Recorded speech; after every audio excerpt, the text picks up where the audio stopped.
He could argue his way out of anything. He could sell sand in the desert. I mean, he was he was unbelievable. He was always writing. He was always writing, and he would come into the house and say rhymes, which it was hip hop at the time, but I had never heard of it. I didn't know what he was rambling. He would come in the house and go hip hop, the hip to the hip, the hip hop, and I was like, what are you saying? You know, I'd go hit him in the face. What are you saying? You know, what are you talking about? He would start writing and you know, and play music and sing along with it and turn off the volume and make his own words to the rhymes. And I knew he was going to be someone very special. Chris was hyper. You know, he wouldn't stay still. Hobbies, just sports and football and basketball. Chris loved basketball more than anything. He loved basketball. But he was funny. He always made me laugh. It's hard to make me laugh. I don't laugh too much. You know, I have a bitchy attitude somewhat, you know. Everything was a joke, you know. He tried making people laugh. He made fun of people. He changed words to songs all the time. I mean, he was just a clown. So every day we'll go to school and I'll see him and he'll just be like, you know, he'll be the type in the lunchroom, he'll pull up his sweats because he was always wearing sweats. So he'll pull up his sweats all the way up here. You know, then he'll run and he'll jump on the table and he'll just do all sorts of stupid shit, you know what I'm saying? Just making everybody laugh.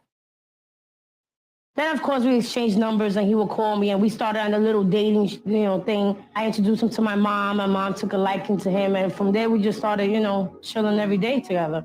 Christopher adored Liza. April 8th was the first time that he was like, oh, can you be, you know, would you be my girl? That was when he popped the question, will you be my girlfriend? April 8th of 1987. Obviously, I'd say yes. He met Liza and he was head over heels with Liza. And Liza was younger than him. Not much younger, but she was young. They were 14 years old. So it wasn't something that you say, oh yeah, that's wonderful, that's great, you're gonna go get married, because they were kids, you know, so it was kind of like a puppy love. But it was much more than puppy love. Sometimes pick me up at 7 o'clock in the morning. We'll be chilling, walking around all over the Bronx. You know what I'm saying? Going out to Westchester Avenue, going to Parkchester, back to Bronx River. Go over there by Watson, by the basketball court, play ball. It's like 7, 8 at night. So I would skip school. I wouldn't even go to school and just go home, chill. Next day in the morning, pick me up at 7, break out, just chill. We used to be some broke motherfuckers, have like $2. Sometimes nobody in the house would, yo, come upstairs, make him something to eat. I would have like $1, $2, buy like the big bakery bread, eat that, you know what I'm saying? But it was like nothing. We never stressed about money. We could have had $1 million. We could have had $1. It was all the same. For some reason, I don't know, I was like his whole world. You know what I'm saying? I was like his first real girlfriend. Not the first person he ever had sex with. I was his first girlfriend he ever had, like, you know, a girl his age. You know, he used to deal with, you know, crackheads and women and, you know, like grown women. You know what I'm saying? He used to deal in the street. You know what I'm saying? A lot. So he dealt with that. He never dealt with, you know, a girl. One time I went to his house. It was by 161st by Yankee Stadium. His mom was like on drugs and she was living there with some accountant. But I didn't know the seriousness of like his, you know, his family, like his life, you know, like what was going on, anything like that. And I was young at 14, you know, you don't really ask them things and nothing like that. I would say when Chris was a small child, when I did not have a problem with drugs, I was a nurturing mother. I was very close to my children. I did not know what drugs were at the time. And he had a loving family environment. Things changed when I became divorced from his father. Chris loved my dad, and I loved my dad, but we weren't very close. My dad cheated on my mom, and my mom caught him. I became single, and I started joining the single scene, and I experimented with drugs. Then I met Nicole's father. I stopped doing drugs at the time, but then about 2 years into the marriage, I realized he was on heroin. That's when I started. It was a great impact on my son because I couldn't be nourishing if I was on drugs. That's not the way I wanted it to be. I wanted to be a mother to him, but at the time I didn't know how to deal with my pain. And it was hard visiting my mom when Tommy was there. Tommy was very hard on Chris. He was 11, I was 13, or even younger. You know, throughout the years, I was, and I hate saying that I was never old enough to defend him because I should have. Even, you know, I should have did something, you know, said something. Tommy would wake up Chris in the middle of the night. I mean, we're sleeping in the room, and Tommy would just come in and get up, and turn the lights on and make him get up and do push-ups and smack him in the back of his head. And I mean, he was just so harsh on him, And I would just I would be scared and I would shun myself in a corner. And Chris went through that when I saw it on the weekend, so I could only imagine what happened during the week, He always says how Tommy came and he just took an apple and from deep just threw it at him and hit him in the face, which, the apple's like a rock. I know my brother would get stressed out sometimes and he would punch holes in the wall and eat the rocks in the wall. I know, like I said, I never was my father physically abusing him, but my father was hard on him, always comparing him and stuff like that. He wanted him to be like a military boy, and you go to my brother's room, you have holes all over the wall, that he just been eating because he'd been stressed out. That was his way of dealing with his anger at the time. He had a terrible, terrible, terrible temper when he was young. He would get so red. I mean, so red that I think this kid is gonna burst. And then he would clench his teeth. And he started biting mugs. And as it got bigger, it was more rocks, bigger rocks. And I tell him, that's gonna mess up your inside, Chris, you can't be eating rocks. It was rocks and ice. He would just push. You gotta have teeth made of steel.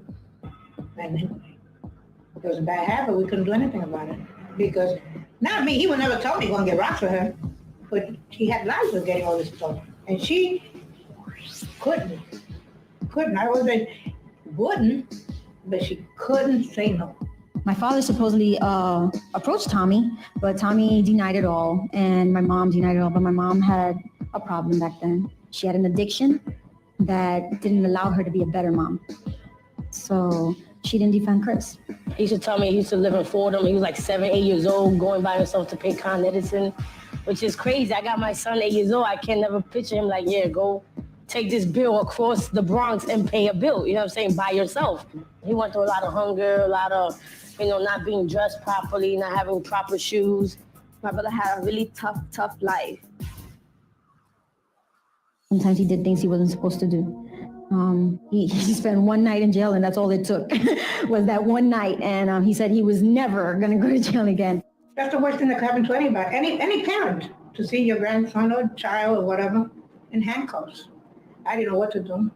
I remember when he was arrested, he had this big bomber, leather jacket, and all these fancy rings, and chain down to here, and he thought he was the man, That's when I found out he was selling drugs.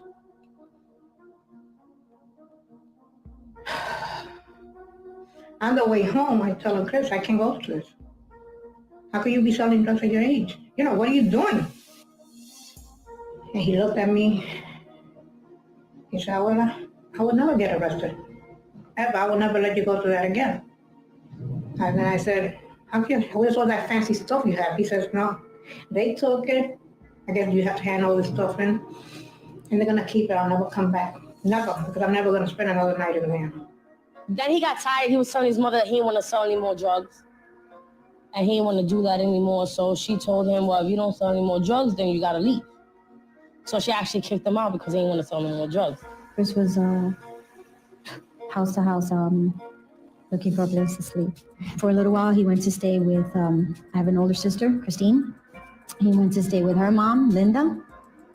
And Linda took him in, and he ate a lot. And she said, oh my God, Christopher eats so much, and it's so hard, but she says, well, you feed 3, you feed 4, no big deal.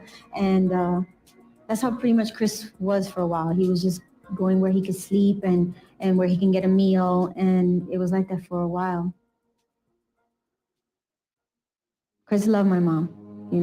My mom was not the best mom. All he ever wanted was for her to love him back the way that he loved her. That's all Chris wanted. He wanted our mom to love him. That's all. I believe my brother felt that he had no other choice but to do that, to help her. And she looked at it, I think, as if, he was hurting her, but he was helping her. I think maybe Christopher felt that when he put her there, that it would change her and make her a better person, get her off the drugs, and she would become a better mom. I think that's what Chris's goal was. I think that's what he wanted.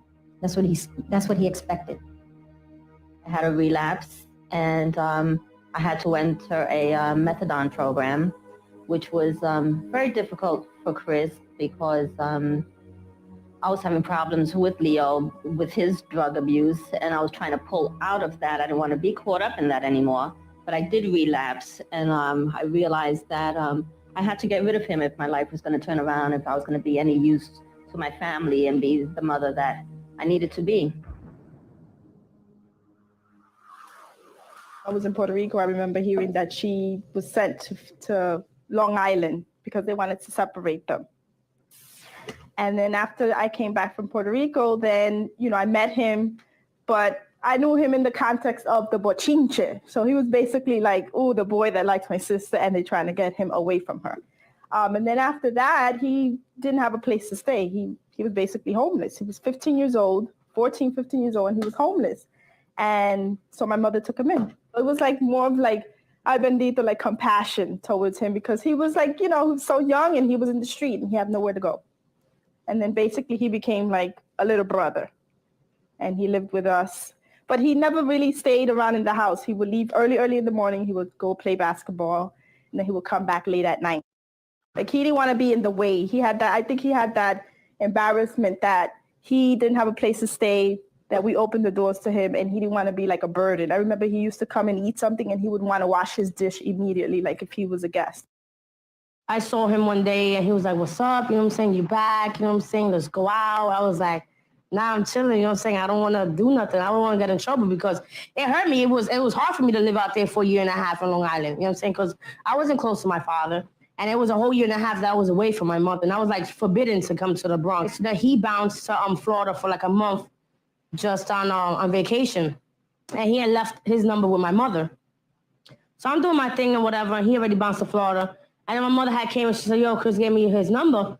I'm like, all right, whatever. So I just left it there. A month, 2 months passed, and she's like, oh, what's up? You called him? I'm like, nah. So now my mother's stressing me if I called him. I'm like, nah, I ain't calling, whatever. So then one day I called him, and we stood on the phone like, I don't know. I must have had like mad quarters or something. We stood on the phone mad long.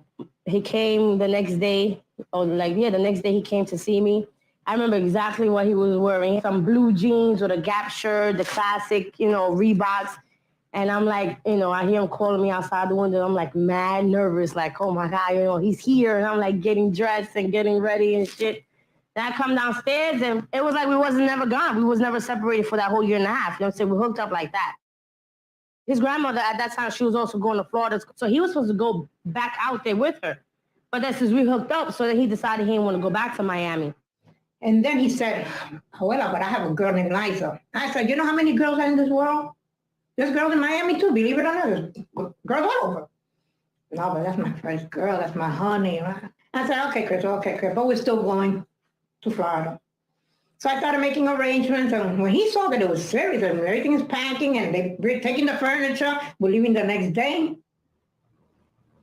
And he tells me, I'm not going to Florida. I'm going to make whatever he was going to make of his life. I'm going to make it here. He says, Abuela, you have to know, I'm going to be 18 in 2.5 weeks. Please don't make me go, and please don't call the authorities. If I force him, with all the problems this child has had in his life, and of the relationship that we had as a grandmother, I said, I cannot ruin whatever is up here in his mind. One day I found out I was homeless, and I was like, but how how every day you come and clean? And, he was like, nah, sometimes I stay in my friend's house. I'll take a shower, change there. He said, I have my clothes stashed in this building. He had his clothes stashed in this abandoned building in the Bronx, over there in Interville, by whole place, right? And there was like a lot with a pump. He said, sometimes I'll just wash up in the pump or, crazy stuff. I was like, wow, that's crazy. So then I had a little money saved up, and me and my mom, we got him a furnished room at Hunts Point. So then he got a furnished room at Hunts Point, and from there he started bumping trucks at Hunts Point for money. So one day he came and he called his lawyer, and he was like, his lawyer had been in his family like for 40-some years. So he called the lawyer. He was like, yeah, Gersag, you got any money to, he called him to like borrow some money because he was like really fucked up. The lawyer was like, oh my God, Chris, where you been? I've been like looking for you. You know what I'm saying? You settled this case. Because when he was like 4 or 5 years old, he fell off a building in Clinton Towers in Manhattan. They were doing some construction in the park, and he climbed up a couple of stories up and he fell. which caused his ankle to break off. So the mother put a lawsuit, and they never settled it until he was 18. So by the time he was 18, they settled, and he had like $500,000. So he was like, oh my God, you know what I'm saying? He was paid. He got this 18-year-old kid. He got like $500,000. So he went over there to the lawyer. He got I advanced a couple of G's or whatever. So he came through with like mad coats, and, he had his rope chain. And he came with me a leather jacket, had a leather trenches black jacket. One day we riding on the train, and he came in here and asked me, we had like 3 G's, 4 G's in our pocket. He was like, yo, you want to go get this apartment? And already at this time, my mother was being real a hard ass, so she gave me a curfew, like by 7, I had to be in my house, or if not, she was gonna throw me out. So I was like, So then he was like, yo, let's get this apartment. So I was like, yeah, but if I got this apartment, I gotta get this like tonight, because if I'm not home by 7, then I'm gonna get thrown out. Like I was stressed, you know what I'm saying? Like, yo, she gonna throw me out, whatever. So I bet. So we went all the way to 230 something up in White Plains, and went to this little Blake Realty, and we saw this Jamaican guy who was like, yo, we got to get a crib, you know what I'm saying? We got to get it like tonight. And Pum was like putting the mad pressure, like, no, but you know what I'm saying? I got a couple of places, you get, so he's like, no, tonight. We got to get a place tonight. So we got our first crib right there, 221st in White Plains. We paid for the down payment once, so the place, it had no light or nothing yet, you know what I'm saying? And then like 2 months later, we got married on May 5th. We did the whole city hall thing, because who was gonna invite to a wedding? It's not like we didn't have money for a wedding. But his family was against him marrying me. My mother wasn't happy about me getting married. So like, who were we gonna invite? You know what I'm saying? We were just doing it for us. So I went to the city hall. We had a license. I went with his wedding gown, and he had the tux. We had the limo. We did it up though in the city hall. We was doing it up. You know what I'm saying? I only got one photo. The guy that paid the $5 photo, that's the only photo I have for my wedding. And from there, we got in, we did the whole wedding thing. My father came through, you know what I'm saying? Because he had to sign me off because I was a minor. And my father looked like he was dying. He came with his security guard outfit, you know what I'm saying, uniform. He was not even trying to be there. My mother, she looked like they just stabbed in the back a couple of times. Chris's mother, Gail, she was there for witness. She was not happy. She was just loving it because everybody else was stressed out, and I guess she loved to see everybody else stressed out. So she was just like flaunting, like, yeah, my son getting married, like, whatever. We did our thing. We bounced. We went to a hotel for a night. That was a little honeymoon. We went, stood in the Marriott Marquise for one night. We ate dinner. We chilled, and we was back at the crib the next day. We used to sit in the kitchen table. He used to like to play Scrabble, and he used to beat me all the time. He always used to be like, oh, you're in college and I could beat you, because she was very smart. And he would just like throw the tiles on the board, and wherever we would land and say, okay, that's a word. And we used to say, I challenge you. And when you would go in, it would be a word. And then sometimes, and he was actually very good at building on the words that you had already put. So he would always try to build on a word that I put, and I would be bragging, okay, 36 points, ha, ha, ha. And he would take either a suffix or a prefix or add something, and then it was 100 points. And I think that carried on to then his music. He could talk about all kinds of subjects. He wasn't the type of person that was on the street but was ignorant. He knew about politics. He knew about the weather. He knew about, anything that had to do in the world. I mean, he could have a conversation about anything. Sace introduced me to Pun. Came in front of my window, said, what's up? I knew Sace before Pun. And that was my man. And he was always with the rap thing. And I was always with the rap thing, but on the hobby tip, on the low, nobody, I was shy. And we met each other like Triple Sace was my man like that. And he came to my window, said, what's up? He had this kid with him. He had a Carhartt suit, walking up and down, getting staying still. So I was like, what's up, baby? I'll be down in a minute. I came downstairs. I met Chris. You know what I'm saying? I used to call him Moon Dog. And, from the first day, he just was mad cool dude. Showed love. He just showed love. He just had like to have fun. Everything he said was just funny. You know what I'm saying? This nigga just was it. It was a total package from the beginning. So we met on the basketball court in my block. He was real slim, like, you know what I mean? He was like $180 at that time. And he was never back then, like, he was good at anything. Like, anything he put his mind to, he'd be good at it. That's how he was. But I was the only one rapping back then. Home was more into like Surface and Luther Van. He had that soul in him, that harmonizer. He could do a song. He used to write songs and shit like that. And that nigga just, he just changed it over and made it to rap. He started coming up with things just like, you know, kids do it up in the suburbs, you know what I'm saying? He would start putting up a band together. It was just like me and him. And we all, you know, we both liked to rap and we love hip hop. And he used to love music. That was his thing, music. Me, I used to just write hip hop in class, you know, and then we got together, we started showing, we rhyme. We started not, you know, I started realizing how nice he was. Then he said the same thing about me, and then it was just like, yo, let's just make a little group and see how far we could take it. But, you know, some playful shit, some kid shit. And we did, you know, it was Rough and Rugged, then it was Total Package. Then Sace always used to rhyme, so Sace was having a little problems with his group that he was doing it.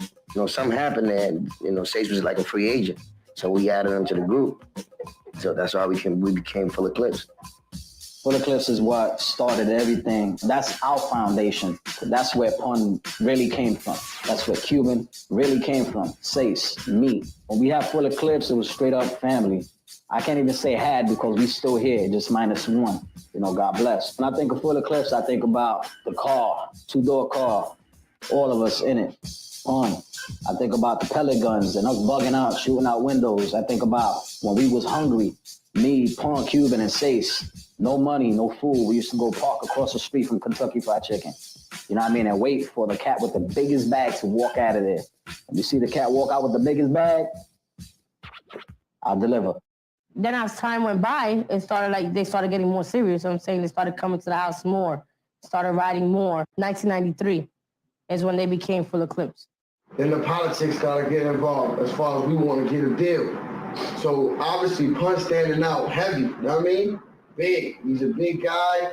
He's moving. He's jumping off of stages. His lyrics is unbreakable. So maybe like, Flex was like telling Joe, yo, these niggas from the block, and come on, we gotta.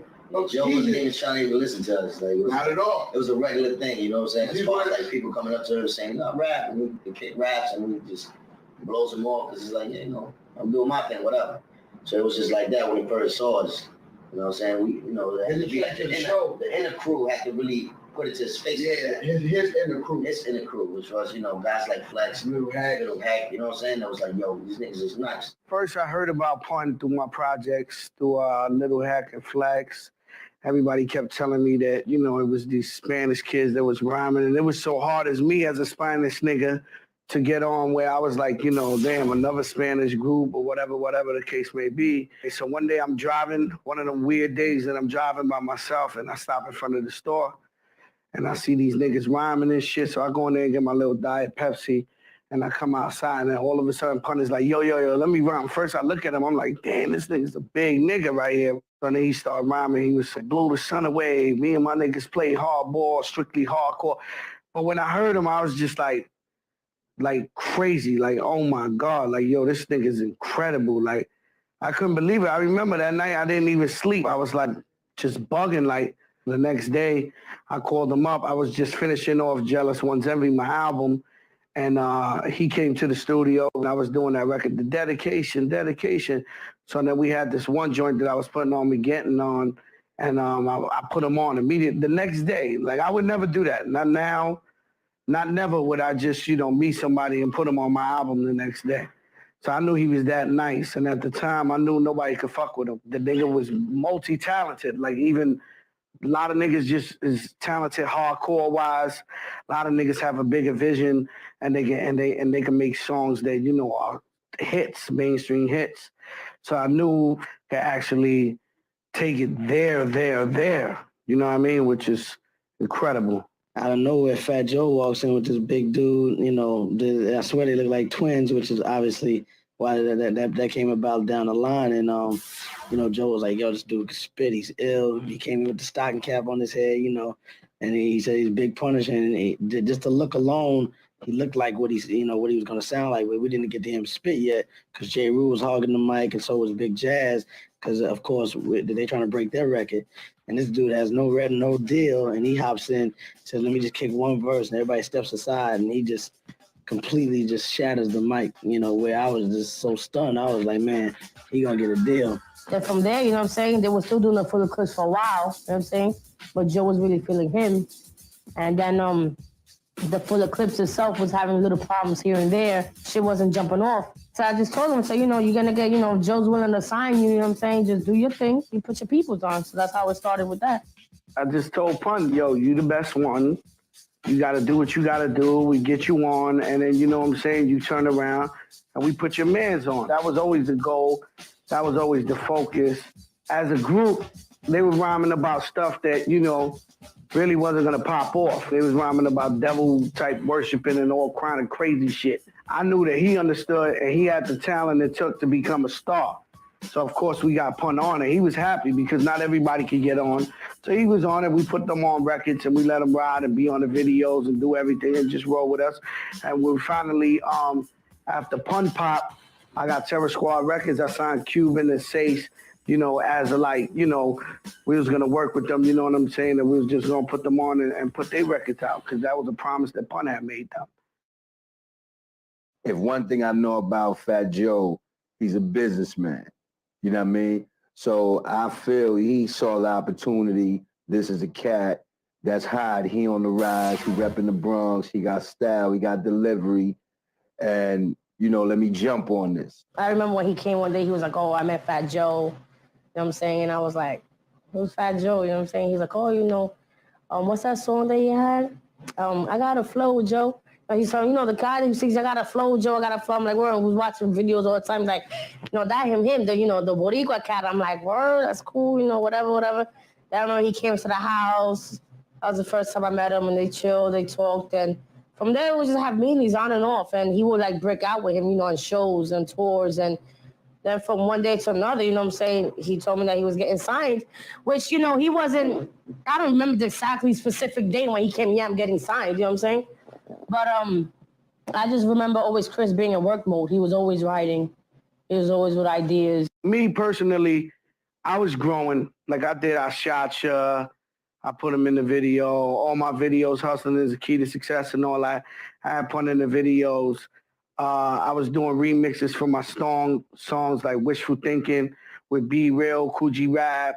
I would throw Pun on. Like everything I would do, I would throw Pun on. Like, you know what I'm saying? Just so that people could start knowing who Pun is. You know what I'm saying? Just bring him out there like that. Before Biggie had died, I had Politic. I was going to do a song with Biggie and Pun. And that's all I was trying to do, was trying to get his notoriety out there. At the same time, all the shows we was doing, he was, hyping up. He was with me. He used to hate that because before they knew who he was Pun, he'd come on stage and they scream like if he's Fat Joe. And we made a deal that I go on stage first. And he's not trying to have them screaming at him as Fat Joe. And what's so unique about Pun is that no one knew who he was, and he ripped the fucking show. Like, that's very rare. Like, artists nowadays, you need a hit record for them to rip a show. Like, Pun, with nobody knowing him, would just rip it down wherever we was at, North Carolina, South Carolina, wherever we was at. He was just special, you know what I'm saying? There ain't too many special people like that. Pun brought to Terror Squad another side. Terror Squad, if you listen to Joe's first album and second album, straight street gutter shit. And with the ill production to back that up. Pun brought something else to the table. He brought the extra oomph. He took it to the ladies. He took it to the lyrical cats. He took it to the radio. Pun got on that album at the last minute. Joe's album was already good. So it'd have been a fight if Joe would have still been fighting for his attention. By Pun coming in, repping TS, he took the TS thing to the next level because TS already had the respect. There's no doubt about it. Pun was the shit. I mean, Joe was the hustling Don, Pun came and was the missing piece to not only Joe's puzzle, but to the hip-hop puzzle.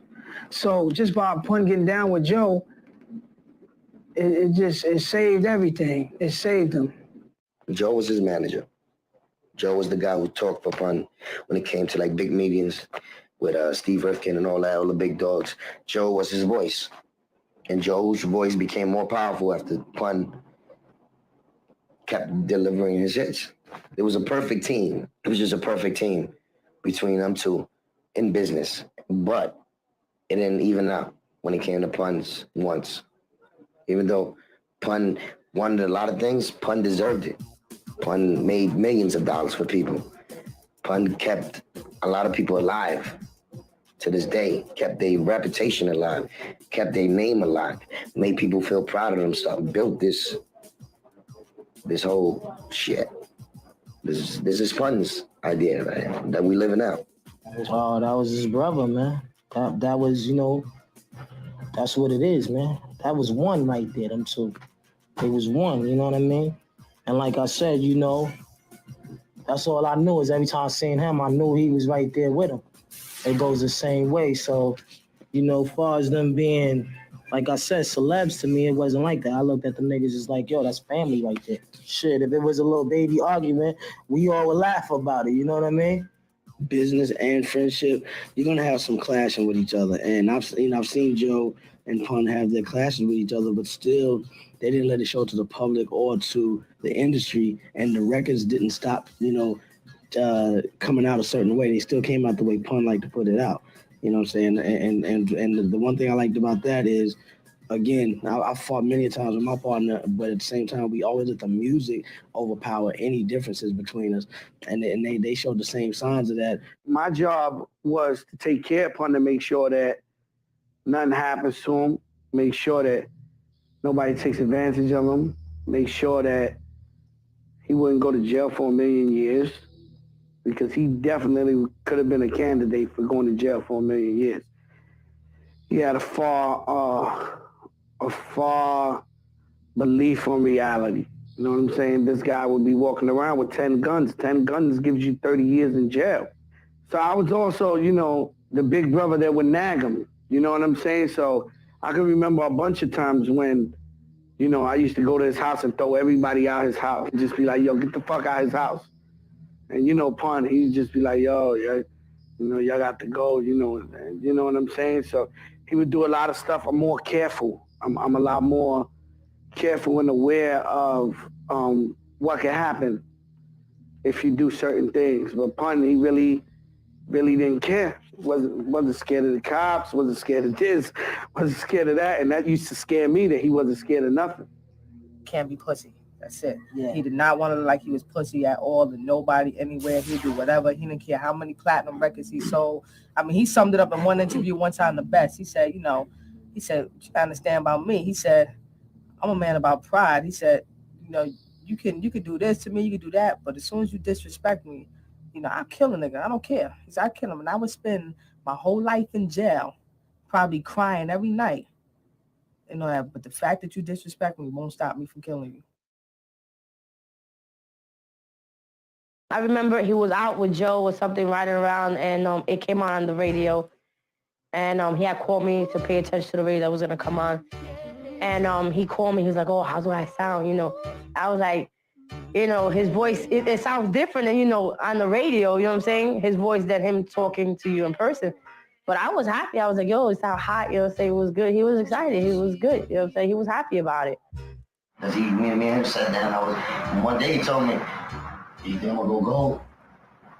And me, as being a rookie too, you know what I'm saying? I idolize guys like G-Rap, you know, Rakim, the Juice Crew, all them niggas that are nice. And I was like, dog, you probably sell like 300,000. Yeah, I remember that shit. You know what I'm saying? Well, I don't know if they had 300,000 back in the day, so I'm saying that's a lot more. Look at it, 100,000. You know, 100,000 to me is great too. But I didn't know how the business was rambling before 500,000, let's go. And all that. So I just said 300,000. That's in the middle of 100. You know, you can't lose. You're in the middle. You get another shot when you sell 300,000. So he fucking flipped on me. He was like, crazy. I'm gonna fucking go. We were so excited. He called and he was like, I did a video. You know, you've got to see it. It's coming on in such and such time. And, you know, I think, you know, we were all glued to our TVs when that video was coming on. And we were so excited. And right there, I said, oh, my God, my brother is so talented. He's so smart. I mean, I always knew he was, you know, he had it in him, but it came to life, you know. My brother was on TV. I wouldn't be surprised if Pun held the record for the most amount of appearances on other people's projects within such a short time span. Pun must have did like 24 within a year and a half's time of other people calling him to get on their record. Pun finally got Latinos, a huge demographic in hip hop, been there since day one, a voice. You know, it's like Pun fucking cater to the blacks, to the whites, to the Latinos. Pun made it hip to use the cha-cha beats. It was like, around that time, even Eve had a hit record around that time with the one dun dun dun dun dun. Little albums here and there started popping up, a little, hey, let's do this for the Spanish people joints. That was because of Pun. Pun was just incredible, man. Just like, you know, he was too fast for me. Too fast for anyone. He's a dude that could have done 10 hours. He could have did the Tupac. You know what I'm saying? He could have did the Tupac all day, double albums, triple albums, because, you know, he was writing constantly. He sort of did it when he did so many songs with different people. But his work ethic in the studio, you know, it's different times, man. Different times with different modes. Sometimes Pum wouldn't even want to be around. He felt like you was forcing him to be on the song. He would come for 10 minutes, spit his verse, leave. Sometimes he would be in there where you couldn't get him out of the studio for days, sleeping in that motherfucker. He was just had different modes, you know what I mean? It was all on Pun, you know what I mean? Pun was gonna decide whatever he wanted to make happen. He was as great as, you know, how people look at Rakim and they look at Nas and they look at, you know, Coogee Rap and Tupac and Big. He was like that with his first album, you know what I mean? A lot of people don't really notice that. Like, you know, Big, they had 2 albums, Pac had about 57, you know what I mean? But Pun did a lot of that shit with his first album. He was saying real shit in his rhymes. He wasn't coming up with no mythology shit. This is shit he felt when he was going through. You know what I mean? A lot of people don't really listen to Pun, man. Pun is one of the greatest fucking rappers ever. First album I played with anybody, Pac, Biggie, anybody. Lyrics, they don't got his lyrics. They don't got it. Not the way he put it together. Not the way he put it. Now, but it's just common sense. Charisma, compounds, metaphor, punchlines, everything. It's flow, delivery, everything was so. Maybe didn't recognize it, you know what I mean? Maybe he didn't want it, but I know he beats. For me, it'll always be the best, you know what I mean? Yo le daría la posición ahora mismo entre las primeras posiciones todavía, porque sus 2 primeros años no fueron planos. ¿Sabes? Él siempre iba a hacer la cara y seguirá haciendo la cara de la primera cara latina en representar tan grandemente. ¿Sabes? Todos los latinos que oyen hip hop, que son fanáticos de hip hop, sabíamos que Pun era el líder. Was nobody fucking with that dude. Even lyrically to this day, it's like some of these dudes can't do what he did. The way he put them words together, the way he picked, you know, the punchlines, his character, his wit, his charisma, all of that in one makes for one of the greatest rappers of all time. Period. I did a lot of shows with Pun, and like I said, it was like you could see that the women loved him. And like I said, Joe said to me, I've done a lot of hardcore records, but this go round with Pun, we're seeing a whole different audience, man. We're seeing the women, we're seeing a whole different type of love. I saw, you know, women jumping up and down for this cat, and that was just a crazy experience in itself. He definitely put a bar that you got to raise to if you're going to be that. If you're going to be an MC, Latin MC, compete in black music, Pun is the bar. And it's like a lot of cats doubt him, and I don't even know if it's on some Spanish shit, but you know, it's hard for us anyway in this game as it is. So for a cat like him that was doing what he was doing, it was incredible. With the first album, I didn't know it was gonna get that big. I mean, it caught me by surprise, even though I knew he was gonna make a name, before it to take off and to really, really get the support of not just the hip hop community, but the Latino community definitely supported him and put them basically as their mayor. The buzz is there, man. You kind of knew. You kind of knew because he did the 50 MCs with me before the album dropped. So when I got to work with him that day and actually be in the whole vocal booth and working together, that's after that day, I knew he was a monster. You know what I mean? A la misma vez, pues, pegó un puente de que, ¿verdad? Todos los latinos y los americanos se fijaran en los boricuas y que nosotros estábamos aquí. He did Beware for the street niggas. He did Super Lyrical with Black Thought, who at the time, you know, even to this day is semi-untouchable when it comes to rhyming, freestyling off the head. And Pun gave him a run for his money. That's one thing. Pun was always on some more. If I do a track with somebody, it's to eat them up. Ain't nobody beating me on the track, you know what I'm saying? Which explains a lot of his sick-ass verses on other niggas' tracks. How can I deny it? I had to sit in the studio and say, whoa, I gotta step my shit up. Because he's coming for everybody's head right now. Pun gets a 10. He's at the top of the line. As far as where he sits in my, category, I mean, I put him with the greatest. I put him with Biggie. I put him with Pac. I put him with Melly Mel and Rakim, and because he came out in this quick at this time, and you knew it was real serious. You know what I mean? It wasn't like. There's a lot of rappers out that they're going to be out for another 3 years, and I'm not going to take them serious. As soon as Pun came, you know the ones who's the truth. You know it straight up the back, and he was one of them. He was the first real Latin, real Boricua to go platinum in this rap business.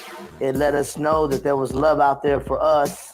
It let us know that we could go platinum. That lifts the self-esteem of an entire nation, of an entire Latin nation.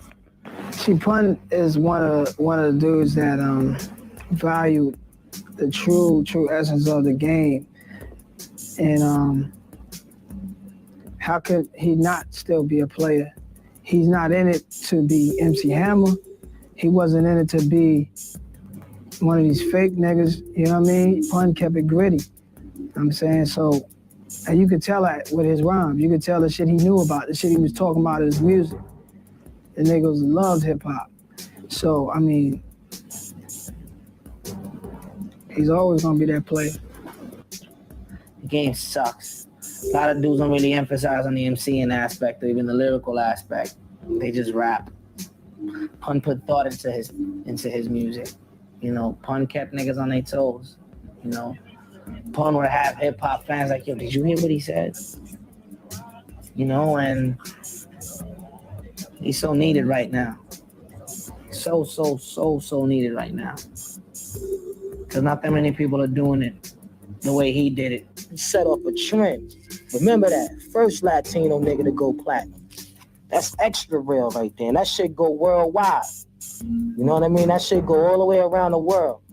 Let me tell you something. Anybody who changed the complexion of the game deserves a spot in rap history. He made Latino rap from Puerto Ricans legitimate. And that's something that no one can take away.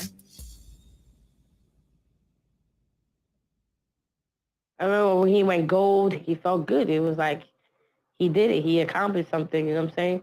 Then it went it went platinum real quick. And from there, it went double platinum quick. I'm saying it was just work, you know what I'm saying? It was just shows rolling in, you know, it was all over the place, all over the world. We did tours, went to Amsterdam, everywhere in LA. We was just everywhere. But he was excited. He was just like, you know, his head got bigger. I'm not going to front, you know what I'm saying? His head got a little big. But he just got big with certain people. You know what I'm saying? It wasn't just he didn't act big like that, big-headed with everybody. It was just with certain people. He act big-headed. When he became Pun, his whole ego changed. And I just saw myself as Nairi, not as his sister. Just as a girl, as a person. You know what I'm saying? He was always like, that's my sister, you know, full respect, whatever. But other than that, we weren't as close as I wish we should have been. When Pun went platinum and we threw a platinum party and how we always just jumping up and down with the plaque, I put him out, but at the same time, we grew together. So a lot of shit that he was going through, I ain't never been through, like as far as, you know, getting big like that. So next thing I know, we rented mansions and we going to the Grammys. You know what I'm saying? And we got our suits on and we fronting like we do this every day. You know what I'm saying? We like, whatever, we here now. What? Chris, wouldn't it be great if you were nominated for a Grammy, have you heard anything yet? And he said at that moment, hold on a minute, I have another phone call. And then all of a sudden I hear like yelling in the background and screaming. And he comes back on the phone. He goes, that was the phone call. I just got nominated. And we went out there. We stood out there like for a month in LA. We had this big ass mansion. Stood out there for a while. And then once we got, it was the actual day of the Grammys. You know what I'm saying? He had a high-ass outfit on, we're all dressed up, he's all iced out. I did his hair and everything. Got in a limo, Brooke guy went over there. And it was weird because it's like, I always used to watch the Grammys on TV, you know what I'm saying? And to watch people walk down the red strip, the red carpet, you know what I'm saying? And I was like, wow, it'd be must be cool to be there one day. And I was actually there, you know what I'm saying? And I remember just walking into the crowd and just, he was walking, I was a few steps behind him, you know what I'm saying? And then, and I just see everybody cheering for him. It was like crazy. And he was just walking down that aisle and it's like, and I was like, wow, it's crazy because we would sit all the time and watch, the Grammys and the awards, year after year. And that's when it dawned on me, like, wow, I never thought that he would be here at this time. Big dream was to do that Tito Trinidad fight against De La Hoya, which was one of the biggest things we ever did in our lives. Well, most prideful things was going up out there with Tito Trinidad. Trinidad hit him with the gloves when we was in the ring. It was just like a movie. I know we made a lot of people proud. Wow. I mean, he loved when he was invited to come rap at the Felix Trinidad fight. That was it. That was the day that he considered himself a legend. And I remember that Joe told him, we're not legends yet. And Pun was like, no, we are. We're legends, bro. Big Pun was a great husband. I mean that's the bottom line. His wife stood with $10,000 in her pocket. She stood with a new car. If it wasn't a Benz, it was a truck. He had it in houses. I hope I could love somebody the way he loved my sister. Besides someone who's family, he loved my sister to death. I understand he'll do anything. He did anything for my sister.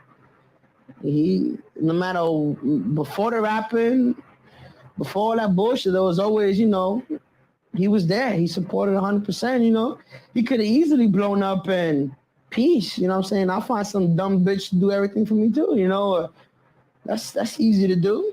Nah, he stuck it through. Those were his kids. He loved his kids and my sister. That was one thing I knew for sure. That's one thing I could never deny him. Pun was a great father and always had his kids around him. There's no way he would go without his kids. Certain things I don't know about, you know what I'm saying? He always took care of them kids. Those are the only kids you see with a fucking four-wheeler truck with rims and system and TVs on them. I mean, them kids right there done lived out some dreams. My kids haven't seen what they see. Their father was renting mansions, was being in hotel suites bigger than the world. You know what I'm saying? They lived like a crazy, ill life, man, at a young age. They seen a lot of shit, and he always had them with him. He had an obsession with Vanessa's lips. He was constantly trying to kiss her lips, and he was always grabbing her and squeezing her cheek and grabbing her lips. He loved, his kids so much. He constantly wanted to be with his children. He gave them everything. We gave them everything that they could have, stuff that we didn't have. I would say, because we didn't grow up with anything, you know what I'm saying? Whatever they wanted, they got. He used to say to teach them to defend themselves, you know what I'm saying? It was a discipline thing. If they argue or they fight or they used to not, behave the proper way, he would never spank them, but he would make them box each other, which that would drive the kids crazy. He would wake them up at 3 a.m. to make them box. And I'm like, hello, they're sleeping.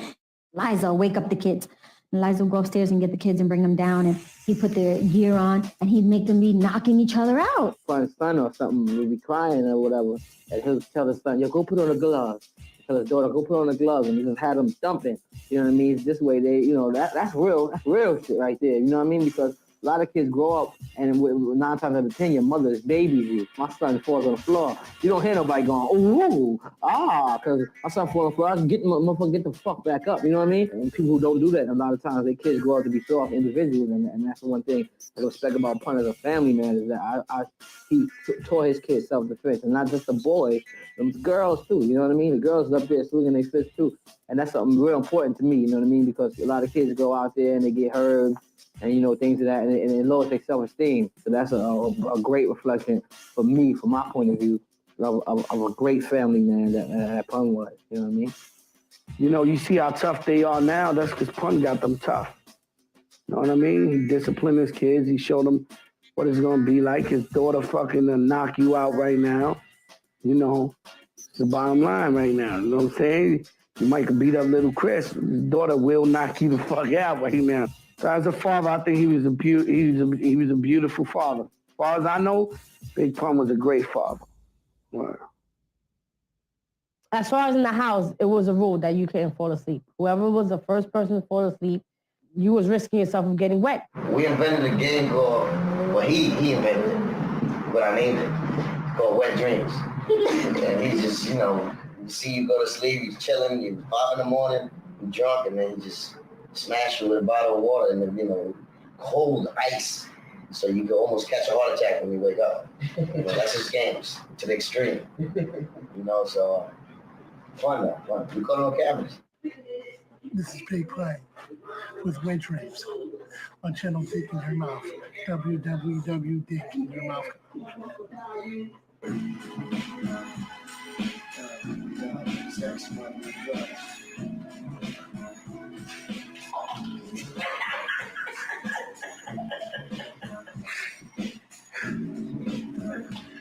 Why get that right in his mouth?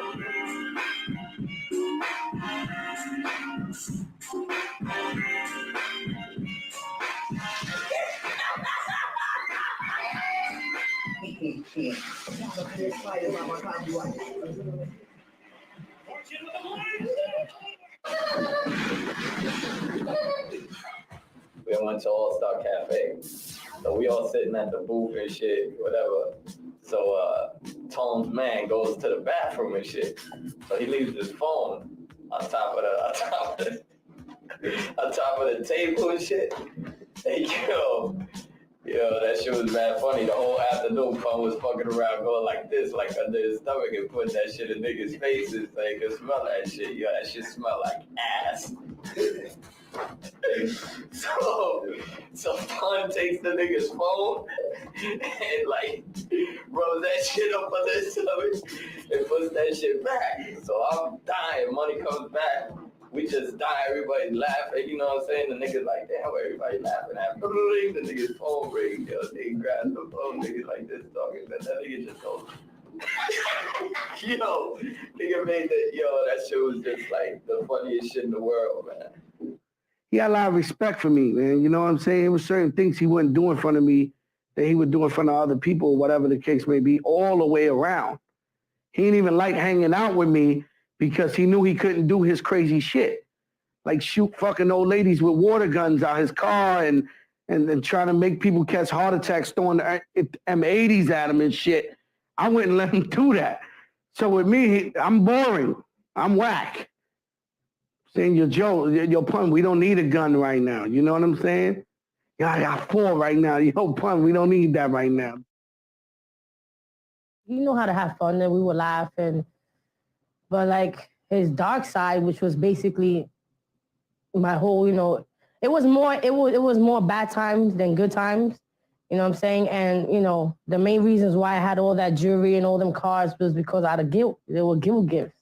I was basically a battered wife for 12 years. Christopher was an abusive husband. He beat Liza. There's no other way to go around that. He treated her really poorly, which was amazing because I knew that he loved her. So it's so odd that she was his sun, his moon, and his stars, yet he abused her.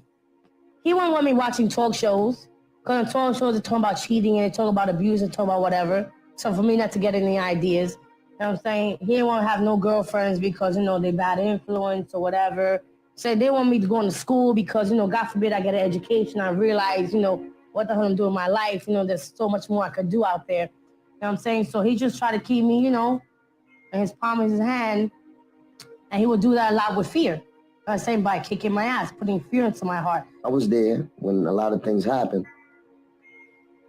You know what I'm saying? That I know my man wasn't, how could I put that carefully?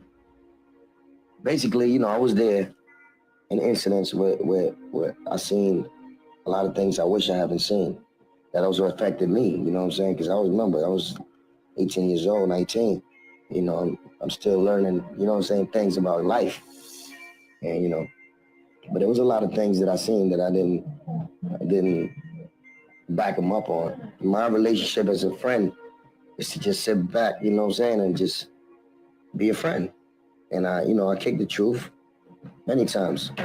And it wasn't something that was really for me to say. After a while, it became something for me to say. He couldn't hold it back from me. You know what I'm saying? He couldn't say, yo, mind your business. Because I've been there from the get-go, so I have to tell him. And it's shit that he was ashamed of, he was ashamed of, and he apologized, and he just didn't know sometimes what that anger came from. The abuse got really bad. I mean, to this day, I thank God that I'm not dead, because I could have been. I've been hit, smacked, punched, gun clapped, whatever. You know what I'm saying? You name it, I've been through it. He had like this real dark side, you know what I'm saying? And he would want to kill me. He would get upset or whatever problems he had or any pain that he had, anybody got upset, especially a lot of from his past, like with his mom and all that. So anything that he went through, I paid the price, basically. You know what I'm saying? And, he would take it out on me because he knew I would always be there for him. I guess, I will always be there for him, that I will never leave him. I said I will always have his back. So I guess he felt safe. It's kind of weird, but he felt safe that he could take out everything on me, but then wake up in the morning still know that I will have his back. Paul was the type of guy that he loved you to death. You know what I'm saying? So he would try anything to keep you with him, around him. So he did, when he loved you, his love was so big that made him do sometimes, stupid shit. And, it was just crazy, the relationship between him and Liza. You look at Liza and be like, yo, Liza been through a lot of shit. You know what I'm saying? I don't know why the fuck she's still with him. But she stood with him. And Pun would be like, yo, I don't know why the fuck I'm still with her. And he stood with her. So it was that love, you have to just respect from a distance and be like, fuck it. If she handles it, who the fuck am I to, jump in and say, that's not right. She's a very strong woman. I think she did it because she loved him back. She took it because she loved him. Liza did things for my grandson I don't think anybody else would do. She would do things for my grandson that I don't think I would have done for my husband in the same situation. His children spent a month with me here in Florida while he was in the rehab in North Carolina. And my children do prayers every night, my own sons and daughters. So I had my nieces and nephew do the prayers also the month that they were here every night. And every time we finish our prayers, I ask my kids to make a wish for something that they would like. And my kids always wish different things to hit lotto and, silly things. But Vanessa made a wish that Papi would stop hitting Mommy. And I started to cry because what an awful wish for a little girl to have to make, right? So I told my brother I need to speak with him, and we went up to his room. At that point, he can still go up the stairs to his room because at the end, he couldn't climb the stairs anymore. But at that point, he was, I would say, about 350, 400 maybe. And he went up the stairs and we went to his bedroom. And I said, Christopher, listen to me. While the kids were with me in Florida, this happened, and I want to talk to you about that. And he stopped me right there. And he said, let me stop you right there. And I said, what? He goes, I don't want to hear it. I've never hit my wife. I said, yes, you have. He said, no, that's a lie. My daughter would never say something like that. He called Vanessa upstairs. Now, of course, she's going to say I lied. So he said, did you tell, Titi Piña this? She said, no, Papi, I didn't. You see? You're the liar. I'm like, so I looked at her like, you're not helping me. You're not making this easy on Titi. But I understand, she's a child and she was afraid. Everybody was ready, getting ready for to go on tour. We were going on tour in Texas. And his family was there. Pina was there. His grandmother, Pina's husband Hector, Mach was there. His DJ Lavar, few cats, kids, Pina's kids. So he had this gat under the pillow that he was looking for. And I left it there. That's where I put it. So he was looking for the gat and he couldn't find it. I'm like, it's there. I put it there. No, it's not here. So I'm like, I don't know where it's at. Oh, how do you know? How is that you don't know where it's at? I'm like, I left it there. So it came out that someone had moved it, whether it been the grandmother or someone had moved it besides me, which I didn't know nothing about. She misplaced something, and it wasn't even her fault. It was actually my husband's fault. I don't even know if she knows that. There was something that Chris wanted, and Liza put it in a certain place, but my husband felt that it was dangerous for it to be there. He saw it. So my husband moved it. Now, Chris asked Liza to go get this item, and it wasn't where Liza left. Chris is like, Liza, you better find it. You better find it. He was, getting really irate, and she was getting very nervous. And to finally, my husband came up to me, thank God. And he was like, I know where, what it is they're talking about. It's behind the bed. So I run and I tell Liza, it's behind the bed. Hector moved it. So she ran to go get it, gives it to Chris, and Chris knocks her across the face with it. And he just came and he swung at me and hit me with the gat in my face. And my eye just went out. And it was closed shut. It was like so much pain. I felt like I got shot in my eye. I thought my eyeball came out. And I just grabbed it and I just screamed and I ran up the stairs. You know what I'm saying? And I went to the bathroom and Pina was there with the kids. And her little daughter, Rebecca, was crying. To this day, she still remembers. It's crazy. I mean, just totally knocks her across the face with it. I ran up the stairs and I'm with all my nieces and my nephews and my kids. We were all in the house and we're all hugging each other. And all of a sudden, Liza's like dragging herself up the stairs and blood is gushing from her eyes. And I'm like, I'm screaming, come up, please. And I'm screaming, please, Liza, come up. He can't come up the stairs. He can't get you, come up the stairs. And she's crawling up the stairs and, and I grab her and I'm holding her against me and there's blood all over me. I mean, it was awful. It was really bad. And he's like, Pina, you better make her come down. I'm like, no, I'm not making her come down. You want her, you come up and you come get her. And then my eye fall out and she's like trying to look with the blood, but she can't really tell. And she's stressed and she's shaky. And then Chris is coming from downstairs screaming, what the fuck, you bitch, come down. All this shit you are, whatever. And I'm just like stressed and I'm pacing. And I was pacing upstairs, right? And in my room, in my room that had this shotgun. And I was about to load it and come downstairs and blast the nigga. That's my word. I was going to blast him. I come downstairs, nigga's going to finish me off. You know what I'm saying? So I just got the courage to come downstairs. I came down and that was it. I came down the steps and he was like, that's it, suck it up, you know what I'm saying? And just let's keep unpacking, let's go. I threw on some shades, I wiped my face. Everybody in the house was like this. Everybody started breaking out mad quick. Oh, let me go, whatever, you know what I'm saying? Pina was still stressed, she was upset, she was arguing with him, whatever. And he's, mind my business, mind your business, my wife, I'll do whatever I want, that sort of shit. And I packed my shit and I bounced for a whole month on tour. He did it in front of me, so he couldn't say anymore that he never hit Liza. I don't know if I want to say I learned from that point not to meddle anymore because I always ended up the loser. Because then Chris was mad at me. Liza went back anyway. I'm like, hello. But it didn't matter. Even if he got mad at me, the next day Chris was fine. Because he knew that I loved him. He wouldn't accept anyone. Never. If he even thought that my husband or my ex-husband laid a hand on me, my brother, I'm being honest, he would kill him. So why do you do it? It's just crazy, but that's life. That's how shit is. It started when he got his money, that money from the lawsuit. When he got his money, then he was like, it was easy ride from there. Like, he got his car and he was just driving around. He was just on Mac mode, just chilling, driving around, checking niggas out in the hood. So he wasn't physically, doing anything. He had problems growing up, He had issues that he never resolved. And with him, his addiction was food. So if he was upset, he ate. If we was broke for a while and we just got dough, we mad happy, we would eat. If he was bored, he would eat. So everything was with the food. Like the first year of my marriage, I didn't even know how to cook. I used to be IHOPs for breakfast, there'll be Bennigan's for lunch, and there'll be Red Lobster for dinner. This was every day.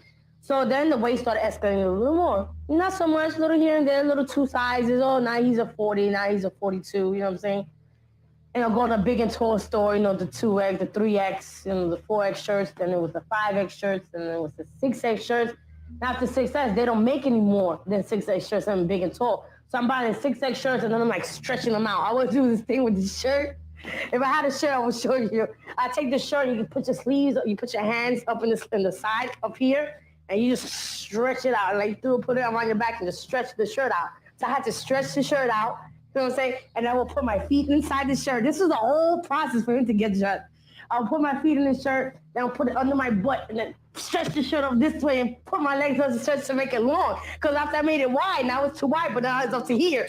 You know what I'm saying? So I had to make it long. So, it made us a little uncomfortable. We were like, Chris, you got to lose weight. Why are you going to say, no, I'm all right.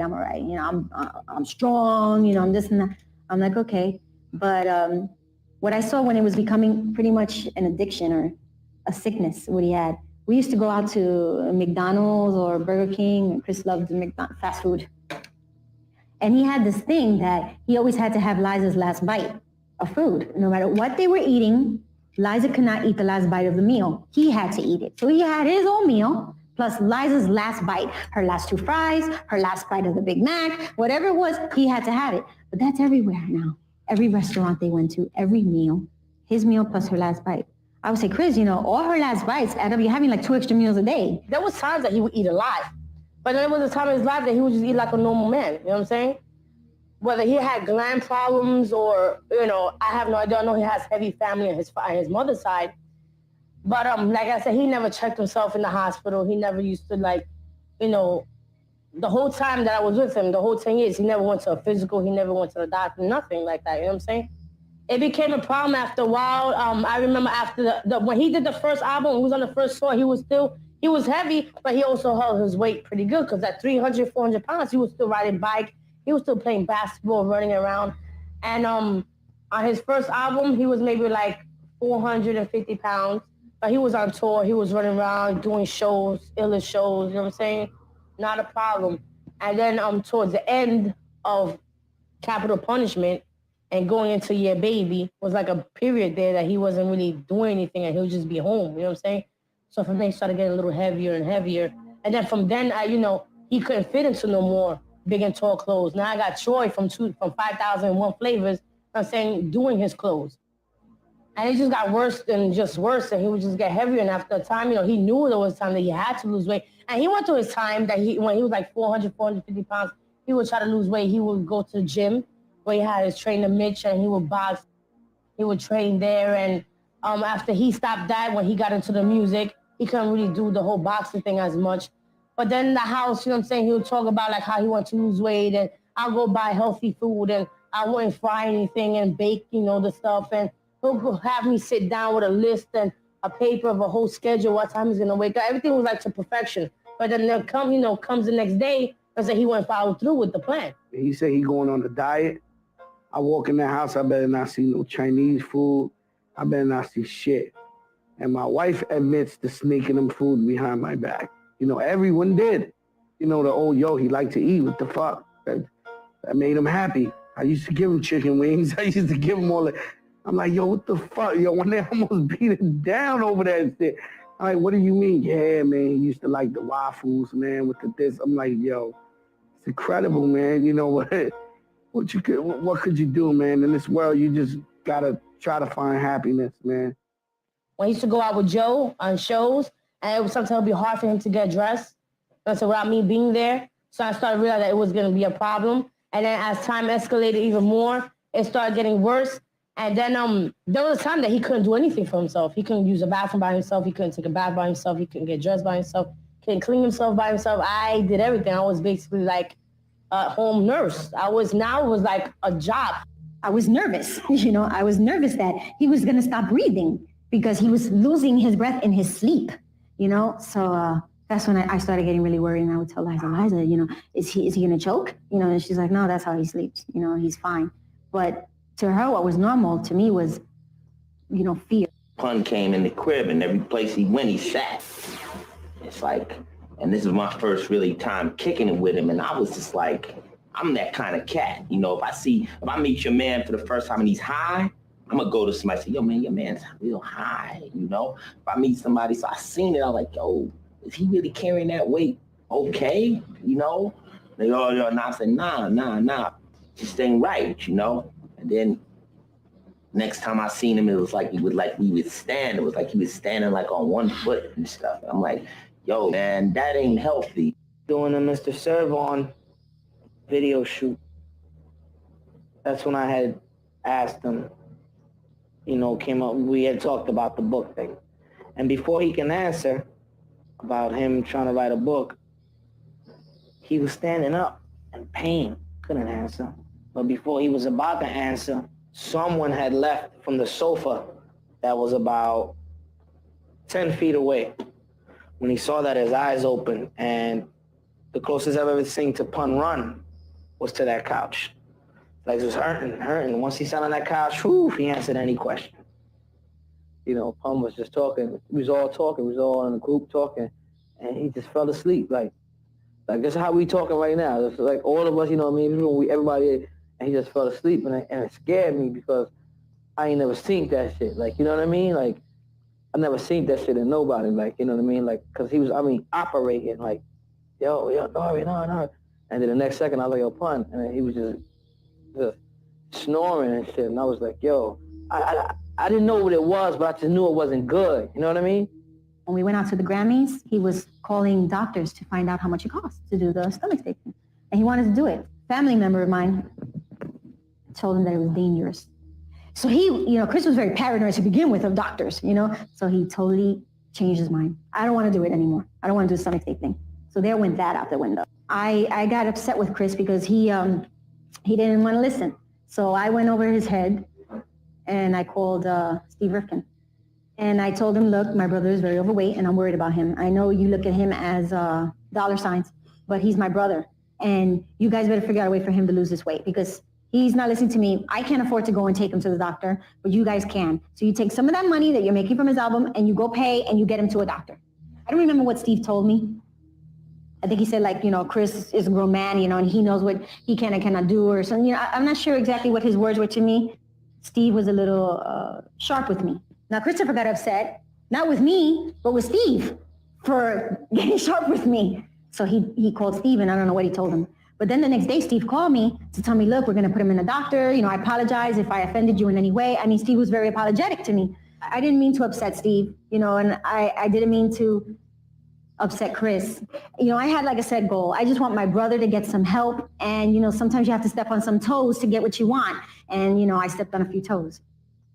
He was telling me like, yo, Joe, man, I feel sick, or, you know, my legs hurt or some shit like that. And I was just like, wow, this nigga's getting sick. I would do anything for Pun, whatever he would want to do.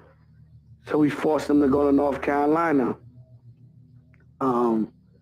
He lost weight. He was looking good. He went to a fat farm in North Carolina. He lost 80 pounds. He landed up visiting us here on a weekend trip and never went back. And that's the worst thing he did, because that's when he doubled all his weight. Chris was a celebrity. He could get anybody to sneak him in some food, you know, and that's what Chris was doing for a while. So defeated the purpose. He went to North Carolina. He lost 100 pounds. He came out. He gained 300 pounds, you know, so it didn't work. He needed my mom to be a mom, you know. He needed to be nurtured, and Chris was never nurtured. And all that, after so many years, it just builds and builds and builds. And he was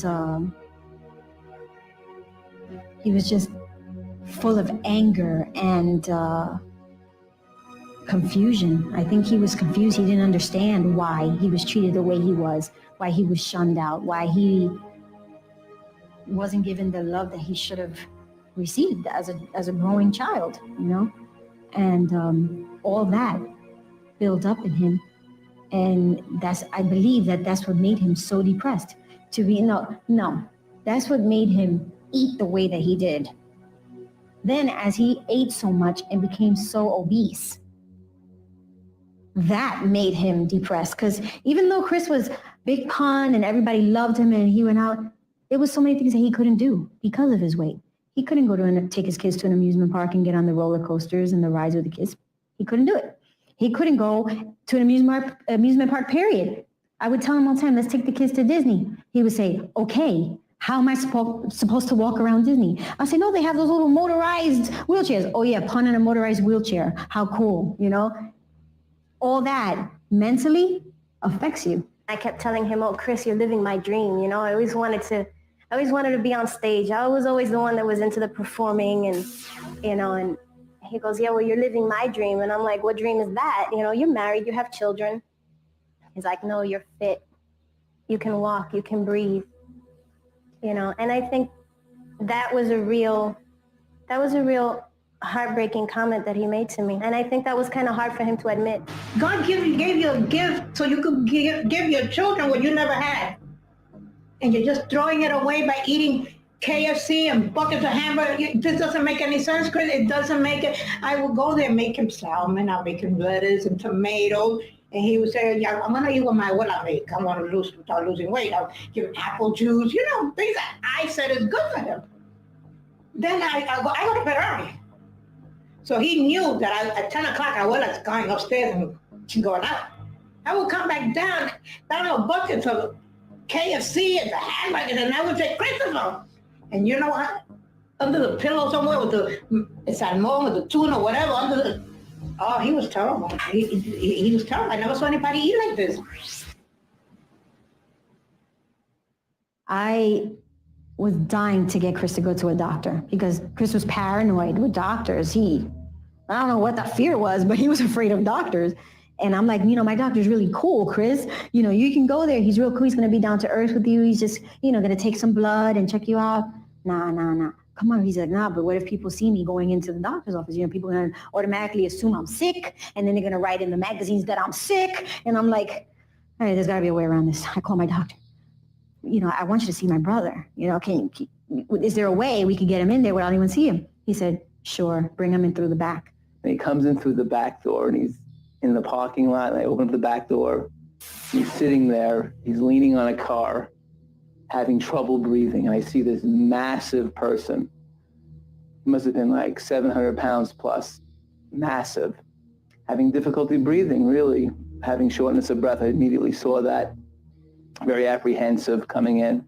He went in, sat down, Dr. Hirschman just, whoa, you know, when he saw Chris, he was like, he couldn't believe how big Chris was. You know, he thought I was exaggerating. You know, I guess I'm like, my brother's really big. You need to help him, you know.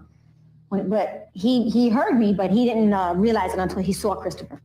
This is a guy who is completely out of control, eating terrible lifestyle, staying up all night, not sleeping, eating tremendous quantities of food.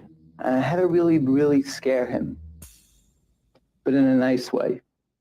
And I scared everyone around him. But this is a serious problem. We have a very sick person here who can die at any minute. To see that, and really a person that was truly alone with this and not being able to really have the power to change it or to focus in on that and do what it took to get better. As a doctor, it's literally pitiful. As sure as I'm standing here, it's going to happen. I'm glad we went, you know, because if Chris... You know, if that gave Chris another year with me and with the kids, you know, and everybody, then I appreciated every second, every minute that I had more with Christopher. I appreciate it. And if those pills and that doctor and those blood tests gave me that extra year that he lived, it was worth it to me.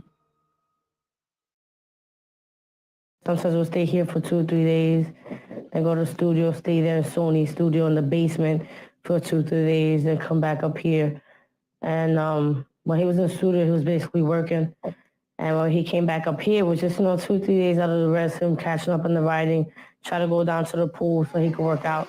He liked being in the pool because, you feel light. You know, if you're a heavy person and you're in the pool, you can do anything in the pool. You feel light. You don't feel your weight. So he always just said, I love being in the pool because I don't feel my weight. I feel normal. You know what I'm saying? I can run around.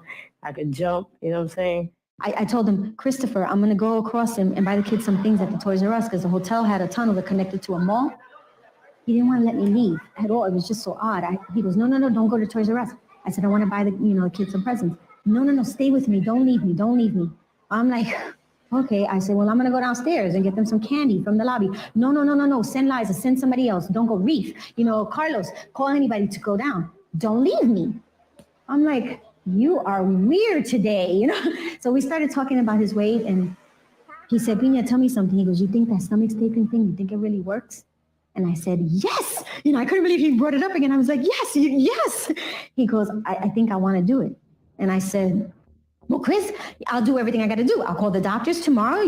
When on Monday when I get back, I'll call the doctors. I'll figure out where, what you got to do, how much it costs, and we'll do this. I said, you come and stay in Florida? He goes, yeah, I'll come and stay in Florida. I'll come and stay with you. He goes, you're going to take care of me though, right? I said, I take care of you. I do everything I got to do. What do I have to do? He goes, no, I'm just saying, you're going to help me through it if I do it. I said, I will do anything I have to help you through this. We're going to do this. He said, we're going to do this.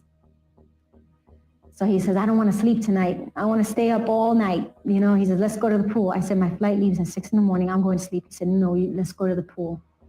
We went to the swimming pool, me, him, Liza, the kids. He sent for Liza to get her brother, to have her brother come down to the hotel. He was just very weird that night. He got in the pool. He played with Rebecca. He was throwing her back and forth. He played with Heather. He was having the best time. That weekend I had spoke to him and I said, this is really ridiculous. You got to get checked in the hospital, you know what I'm saying? And he just begged me. He was like, let me just do these 3 more songs. I got 3 more songs I got to do. I'm saying once I'm done with that, you can send me wherever, anywhere, I'll do whatever. So I was like, all right. I was on the computer looking for information on stomach stapling. I got several different doctors' names. I got places like Fat Farm type places where you go and you actually stay there. I mean, I drew up all this information. I even called my job that day and said that I wasn't coming into work. And I called Liza. It was around 9 a.m. now. And I said, Liza, I got information. I said, wake up Chris. She says, no, he's tired. He's sleepy. He doesn't want to get up. I said, all right. Well, call me when he gets up. She called me at around 11. And she said, Pina, look, your brother, he's having trouble breathing. Your brother hates water. And he's asked me for like about 8 glasses of water. She goes, I don't know what's wrong with him. I said, well, Liza, call the doctor, to see if the doctor could come to the hotel. She said that she did, but that the doctor was on vacation or something. The doctor couldn't come. And I'm like, oh my God. I said, well, what are you gonna do? She goes, well, let's just wait a little while. I'm gonna give him the water. Maybe it'll go away. I said, all right, Liza, well, let me know. Something was kind of weird. I felt that something was gonna happen. And I had called my assistant and I told him, I said, listen, it was around 2 o'clock, 1:30, 2 o'clock. I told him, I said, don't even bring my kids here because I know something's going to go down and I'm not sure what it is. So, I'd rather you take them to my mother's house because I know my brother's there. So she calls me. She's like, yo, this nigga ain't doing too good. Reef went to go get the kids. So I'm going to have Reef drop off the kids by your crib. And then he's gonna shoot back up here. She was like, this nigga don't want me to call an ambulance, but I called an ambulance because it looks, I'm scared. So I was like, all right, just, I'm here, don't worry about it. So just call me, everything's gonna be all right. I leaned his head back and I tried to see if I could give him CPR or something. His head was right here, but it was like his tongue was sticking out so much. And he had like so much saliva. And it was like, I couldn't do it. So then I came and I grabbed him and I picked him up. And he was just still shaking. And I just grabbed him.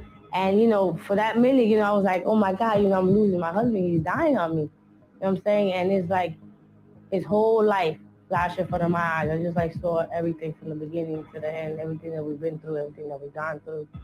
And it was just like a real weird feeling. I called Joe. I had the phone in this hand.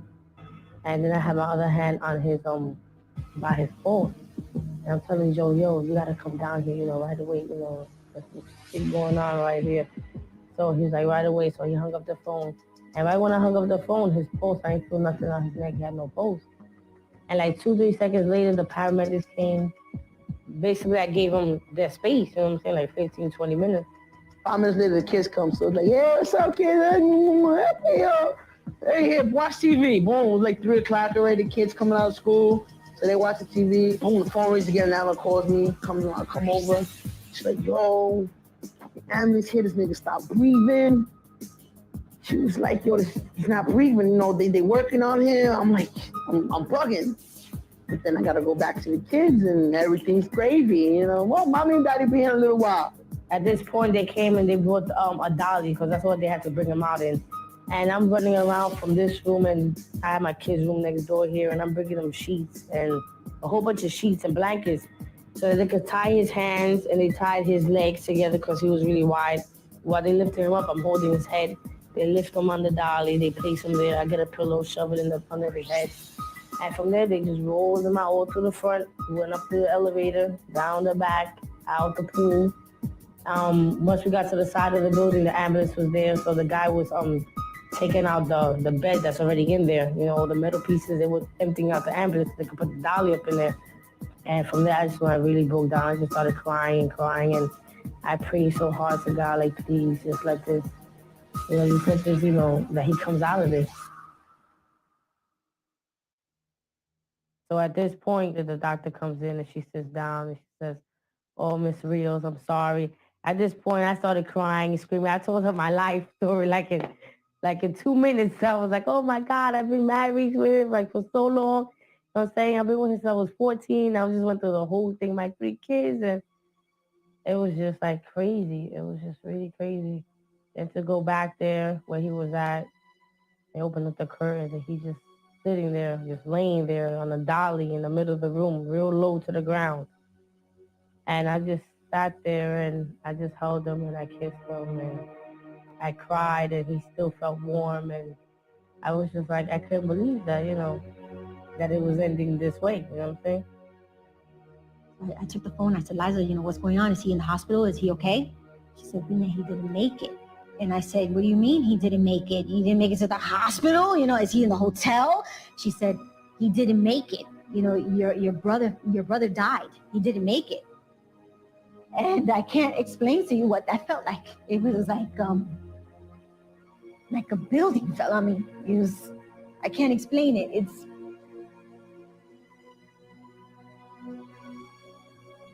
my whole world collapsed because my brother was the center of my life at that moment. He was, I looked at my brother as strength, as, you know, nothing could tear him down.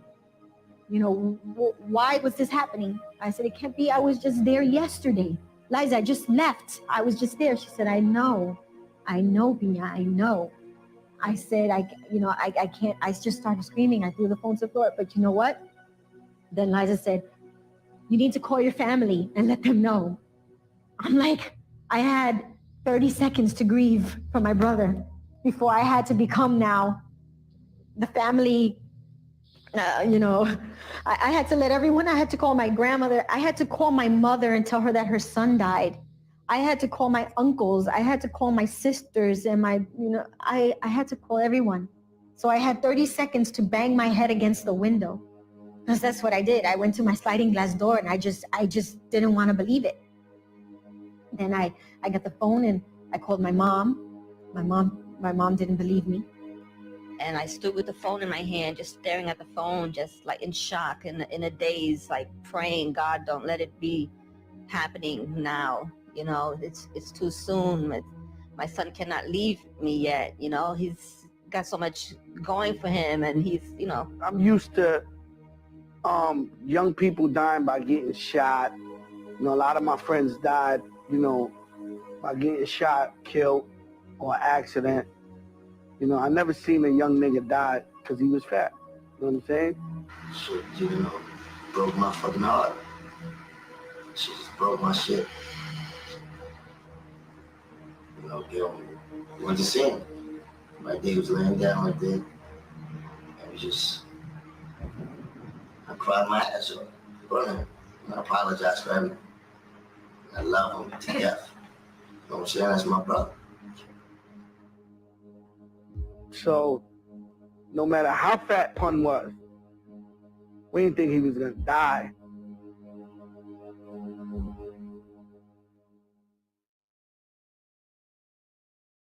After he passed away, it was about a week that I just stood by myself. My 3 kids, I had 3 people appointed in the family. They were taking charge of each child. That night when we was in Cuba's house, Jimmy was there from Jimmy's Bronx Cafe. He was the one that made all the arrangements, you know what I'm saying, for the funeral. I didn't have to do anything. I just said that the way he wanted it, he wanted to be cremated. And for his clothing, they had his designer, which is Troy from 5001, do his outfit. And basically all I had to do was give them a list of who was coming down from his side of the family, like from Florida. It was his sisters, his mother, his grandmother. That's basically it. And Jimmy, he took care of everything. It was at the Ortiz Funeral Home right there on Westchester Avenue in the Bronx. I went in my truck. They had a limo there for me, but I was like, I'm gonna roll in my truck.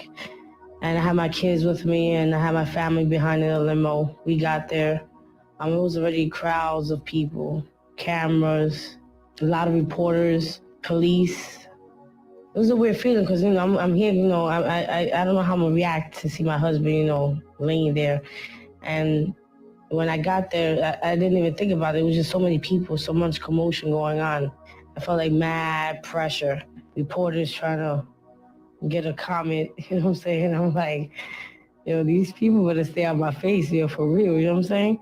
When I got there, I just couldn't believe the amount of people that I saw out there. I mean, lines and blocks of people. One kid came in and took off his shirt and threw himself down and started praying to Chris. And I'm like, who's this kid, He gets up and I said, where did you know my brother? He said, I never met your brother. He inspired me. What he did, everything he accomplished, he says, he gave a lot of us hope. A lot of us from the Bronx that, don't think we could do it. I think I can do it. Everybody loved him so much. The most impressive thing about it wasn't the A-list. It wasn't the A-list celebrities and all the celebrities that came by. It was how the fans, man, I can't even describe how much of the street they took. It just went around, police barricading, just shit. Must have been a good 3 avenues worth. Not 3 blocks, 3 avenues. That would be about 6 blocks of just all around. Once again, it was my job to protect Pun, to make him look the best, to give him whatever he wanted. We didn't only put him in the funeral home, we rented the whole fucking funeral home, like every room.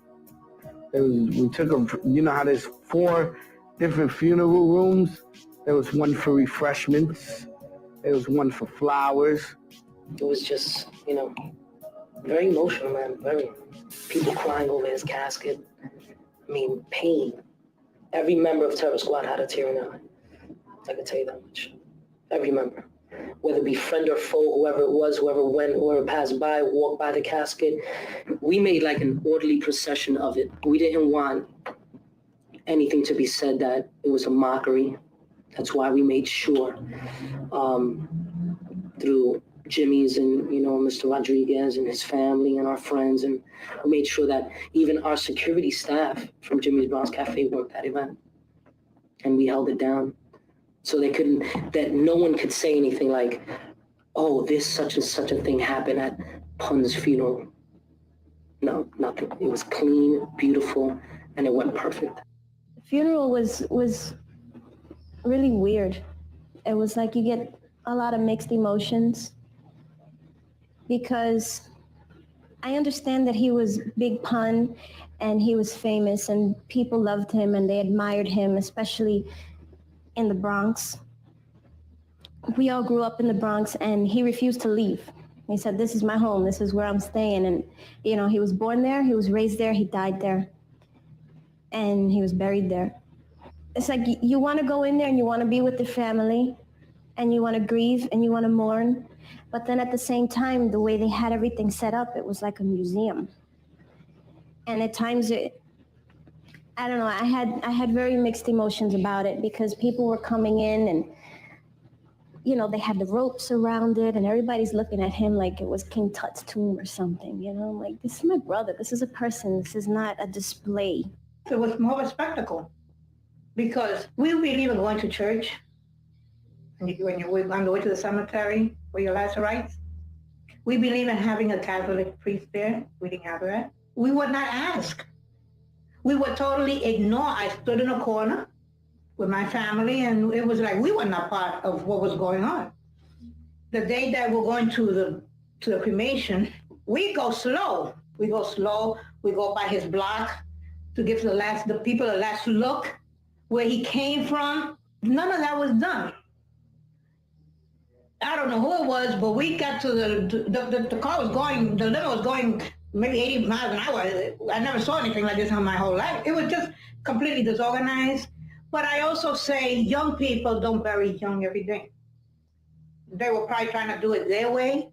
It was incorrect, but that was their way. The only thing I complain is that we were never asked, what would you like? Because everybody that went to that funeral, his family, everybody loved Pun, but nobody loved him more than me. You know, you got some of the family don't like the other half of the family, and we had to put up with it. But most of all, it went smooth, man. A lot of things happened with Pun that a lot of other people wouldn't let happen. Like, you know, we let the public come through, his fans, you know, come through and see him and show him love, and so many flowers, so many people, you know, the weirdest people, you know, the Whitney Houston, Eminem's, Cypress Hills must have sent 40 flowers, like different shits. Like, they love Pun. He was truly missed. He was loved. Everybody came to the funeral. Everybody from Puff Daddy, Little Kim and their whole crew to LL. Mac 10 flew from LA, the Locks, the whole Rough Riders, fucking Wyclef did like some singing, the Maria dudes, Bone Thugs was there. I mean, everyone you can name came through to send their support for Pun. It's crazy. And I still remember telling them, like, you know, the day before they cremated him, or that last night, you know, I was just like, damn, man, this is our last dance. You know what I'm saying? It's over for us. We're not here no more.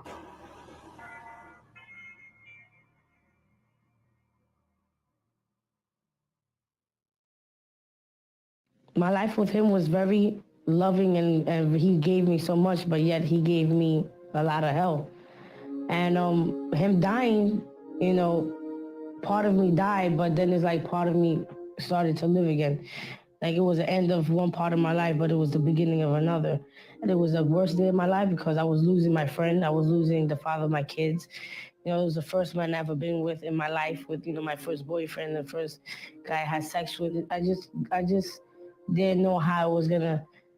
I know I'll make it. I know I'll survive because I survived so much already. You know what I went through for 10 years, and I made it on my own. But it was just like how someone could just be there the night before. I was just sleeping, you know, in this room with him, and from one second to another, he's gone. That's it. You know, I'm never gonna see him again. I'm never gonna hear him again. It was like the worst day. It was the best day of my life because I felt such a burden lifted from my shoulders. You know what I'm saying? Because my relationship with him got up to a point that I didn't know who I was anymore. I wasn't happy. Um, it was hard because I was carrying my own weight and I had to carry his weight. I had to be strong for myself and I had to be strong for him, you know, and no one was there for me. You know what I'm saying?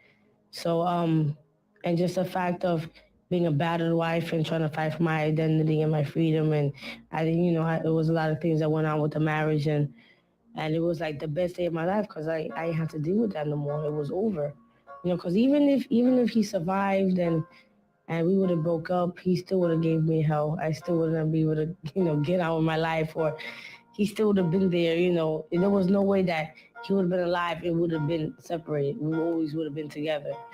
But the only way I felt that I could go on with my life, and he knew it too, was the only way if he wouldn't be here. You know, so like I said, you know, it was the worst day because, you know, never I thought, you know, I had to face the fact that he won't be here. He won't be here to raise my kids, to raise our kids. You know what I'm saying?